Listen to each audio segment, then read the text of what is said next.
Police స్టేషన్లో మీ complaint తీసుకోకపోతే ఏం చేయాలనే విషయాన్ని మనం ఒకసారి పరిశీలించినట్లయితే, మనం ఏదైనా ఇష్యూ మీద కంప్లైంట్ ఇవ్వడానికి పోలీస్ స్టేషన్కి వెళ్ళినట్లయితే అక్కడ ఉన్న పోలీస్ ఆఫీసరు కంప్లైంట్ తీసుకోకుండా మీ పట్ల నిర్లక్ష్యంగా వ్యవహరించిన, బెదిరించిన, లేదా మిమ్మల్ని ఇబ్బందులకు గురి చేసిన, మీరు ఎట్టి పరిస్థితుల్లో పోలీసు వారి మీద గొడవ పడవద్దు.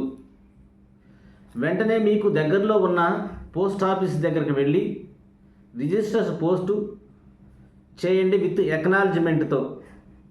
అలా రిజిస్టర్ పోస్ట్ చేసిన తర్వాత ఆన్లైన్లో డెలివరీ రిపోర్టుని తీసుకోండి. అలా డెలివరీ రిపోర్ట్ తీసుకుంటే మీరు పోలీసు వారికి ఇచ్చిన కంప్లైంట్ అనేది కన్సిడర్ చేయబడుతుంది. మిత్రులారా, ఎవరు కూడా ఈ విషయంలో వర్రీ అవ్వాల్సిన పని లేదు. ఇలాంటి లీగల్ విషయాల కోసం నన్ను ఫాలో అవ్వండి. లా తెలుసుకోండి, మీకు మీరే లాయర్ అవ్వండి. జై హింద్.